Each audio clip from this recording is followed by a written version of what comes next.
আজকে যে চক্ষু হসপিটাল থেকে শুরু করে ইভেন ইম্পেরিয়াল হসপিটাল যেটা হয়েছে সেটা থেকে শুরু করে ইএনটি হসপিটাল থেকে শুরু করে ডায়াবেটিক হসপিটাল থেকে শুরু করে ইভেন ইএনটি শাহীক হসপিটাল প্রত্যেকটি রেলের জায়গা সেদিন উনি এই হেলথ কেয়ারের জন্য দিয়ে দিয়েছে। কত বর্ণনের মানবিক নেত্রী হলে উনি এই কাজটা করেছেন। এবং চট্টগ্রাম মেডিকেল কলেজে 1991 সালে উনি প্রথম ক্যান্সারের যে কোবাল্ট মেশিনটা, দুটো মাত্র বাংলাদেশে মেশিন এসেছিল, একটা চট্টগ্রামে উনি দিয়েছেন।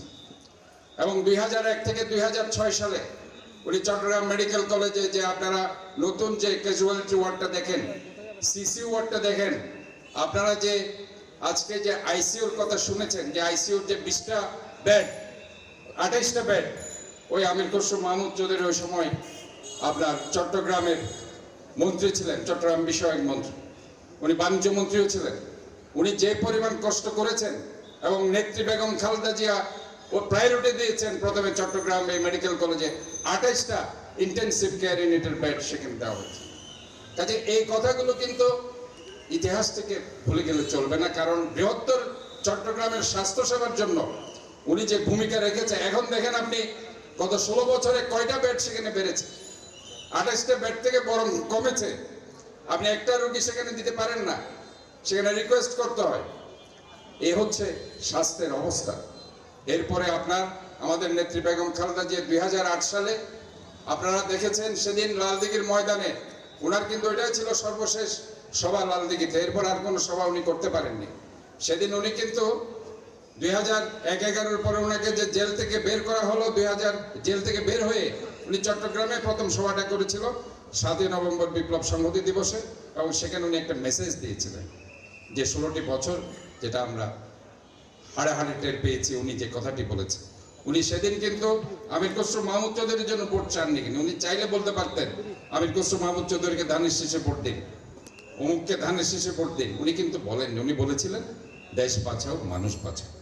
উনি কিন্তু বুঝতে পেরেছিলেন যে আগামীতে যারা আসবে তারা দেশকে শোষণ করবে, নিষ্পেষণ করবে, মানুষের মৌলিক অধিকার গণতান্ত্রিক অধিকারগুলো শেষ করে দিবে। বাইরের শকুনরা বাংলাদেশের দিকে তাকিয়ে আছে, তাই উনি বুঝতে পেরেছিলেন দেখে সেই কথাটি উনি বলেছেন। এরপরে আপনারা জানেন 2012 সালে এই পলো গ্রাউন্ডে বাংলাদেশের ঐতিহাসিক জনসভাটা কিন্তু এই পলো গ্রাউন্ডের ময়দানে হয়েছে। আমির খসরু মাহমুদ চৌধুরীর সভাপতি, আমি সাধারণ সম্পাদক হিসাবে সেই দায়িত্ব পালন করেছি। এরপর আকবর সাথে আবারও ভূমিধস হয়েছে, উনি আবার 2012 সালে আবারও এসেছে ওই মানবিকতার কারণে। এবং 2013 সালে যখন রামুর বৌদ্ধ মন্দিরে হামলা হয়েছে, আবারও সে বুদ্ধিস্ট রামুর বৌদ্ধ মন্দিরে সেখানে উনি ছুটে গেছেন। লাখোরা মন্দির সে পটিয়াতে সেখানে ছুটে গেছেন। সর্বশেষ ওনার জীবনের সর্বশেষ সফরটা উনি কিন্তু চট্টগ্রাম দিয়ে শেষ করেছেন। সেটা হচ্ছে রোহিঙ্গারা যখন মায়ানমার থেকে টেকনাফের বর্ডার দিয়ে অথবা বান্দরবনের বর্ডার দিয়ে টেকনাফ আশ্রয় নিল, উনি সেদিন ছুটে এসেছিলেন মানবিক কারণে। উনি লন্ডনে ছিলেন, আপনারা অনেকে জানেন, চিকিৎসার সম্পূর্ণ শেষ করেননি, যখন শুনেছেন যে এখানে তারা অমানবিকভাবে জীবনযাপন করছে তা দেখার জন্য এসেছিলেন। কিন্তু কি হয়েছে, ফেনীতে নিজাম হাজারী বাহিনী তার গাড়ি ভরে হামলা করেছে, আমাদেরকে ওই মামলার আসামি করেছে, এবং সেদিন 3 মাস পরে ওনাকে মিথ্যা মামলা দিয়ে জেলে নেওয়া হয়েছে। উনি সুস্থ একটা মানুষ, উনি হেঁটে জেলে গিয়েছে, কিন্তু হুইল চেয়ারে করে উনি জেল থেকে বের হয়েছে। এই মাঝখানের ঘটনা কি হয়েছে বাংলাদেশের মানুষ সেটা জবাব চায়, এবং আলটিমেটলি এটা ইতিহাস একদিন খুঁজে বের করবে কারা ওনাকে ধুকে ধুকে এইভাবে ওনার যে ফান্ডামেন্টাল রাইট চিকিৎসা সেবা না দিয়ে ওনার লিভারটাকে ধ্বংস করে দিয়েছে। ওনার কিডনি, লিভার, হার্ট, লাংস প্রত্যেকটা ভাইটাল অর্গান ওনার ফেলিউরের দিকে নিয়ে গেছে। এগুলো কিন্তু বাংলাদেশের মানুষ কখনো ভুলবে না। কাজে আজকে আমাদের নেত্রী বেগম খালেদা জিয়ার যে মানবিকতার কথা, ইভেন শেষ সময় উনি যখন দেখেন, উনি 21 নভেম্বর 23 নভেম্বর উনি ভর্তি হয়েছিল এবার কেয়ার হসপিটালে, উনি 21 নভেম্বর সশস্ত্র বাহিনীর দিবসে গিয়েছে। সেখানে উনি যখন গাড়িতে উঠছিল, উনি কিন্তু 3 বাহিনীর প্রধানকে যে কথাটি বলে গাড়িতে উঠেছে সেটি কি ছিল আপনারা জানেন?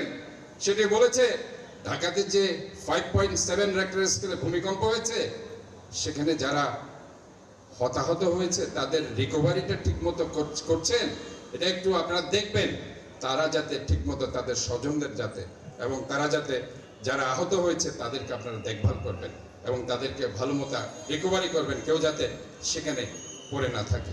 এটা বলেই কিন্তু উনি গাড়িতে উঠেছেন এবং একদিন পর আমরা দেখেছি 23শে নভেম্বর উনি আবার কেয়ার হসপিটালে ভর্তি হয়েছে এবং 30 তারিখ ডিসেম্বরের মহান রব্বুল আলমিনের ডাকে উনি সাড়া দিয়ে চলে গেছেন এবং 31 তারিখ আমরা দেখেছি এই পৃথিবীর ইতিহাসে একজন মহিলা নেত্রীর সবচেয়ে বড় জানাজায় ওই মহান রব্বুল আলামিন ওনাকে সম্মান দিয়েছেন। ওই সম্মান মহান রব্বুল আলামিন ওনাকে দিয়েছেন। আমরা এই নেত্রী দেশের জন্য, মানুষের জন্য অনেক কিছু করেছে। আজকে আসুন এই দোয়া মাহফিলে আমরা শুধু ওনার জন্য কায়ে মনোবাক্যে মহান রব্বুল আলামিনের কাছে দোয়া করি, আল্লাহ ওনাকে জান্নাতুল ফেরদৌস নসিব করুন। আমিন। আমি সবার সুস্বাস্থ্য দীর্ঘায়ু কামনা করে বক্তব্য শেষ করছি।